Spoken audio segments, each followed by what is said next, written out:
Wara na makaikyas pa kamutan balaod, anging kilala nga top 1 most wanted person na probinsya. Pagkatapos ang malangpuson nga operasyon ng mga pulis sa Dolores Municipal Police Station, hasitso binangtalan Barangay Bunghon, Dolores Eastern Samar, Kakalop nga adlaw.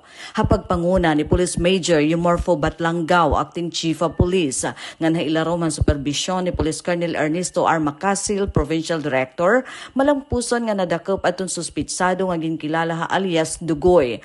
Ini in 79 anyos na, usa nga balong ang residentehan Barangay 2, hanasabi nga bungto. Gindakop Dugoy pinaagin warrant of arrest parin kaso nga statutory rape, nga gin-issue ang Regional Trial Court Branch 4 Dolores. Waray piyansa nga iginrekomendar para nasabi nga kaso. Ini nga malangpuson nga operasyon in usa nga dako nga pitad hapadayon nga implementasyon ng PNP Patrol Plan 2030 kon Peace and Order Agenda for Transformation and Upholding the Rule of Law. Pinaagi ni nga roadmap gintutuyan kapulisan an maging mas epektibo, may integridad ngan mas tinatapuran nga pwersahan balaod. Ang panakupan mga most wanted persons ay nagpapakitan seryoso nga commitment ng Dolores PNP nga makabuot at bisyon ng Patrol Plan 2030. Ang pagkaaday ng komunidad ng Herayo ha peligro ngan may dahustisya parahan nga tanan.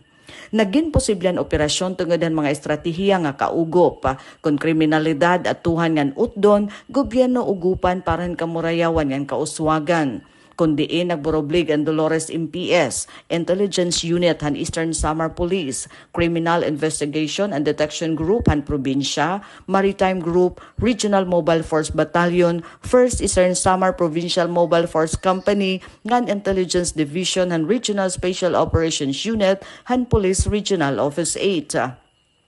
Igin pahayag ni Major Batlanggaw niya pagdayaw ha dedikasyon han mga operatiba. Hapag kaya na ang suspitsado na ada na kustodiyan Dolores MPS para husto nga proseso.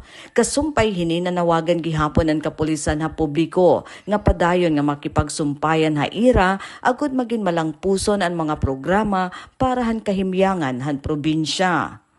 Para Habagong Pilipinas, Daisy Lalosa Bilizar, Radyo Pilipinas, Radyo Publiko, Borongan.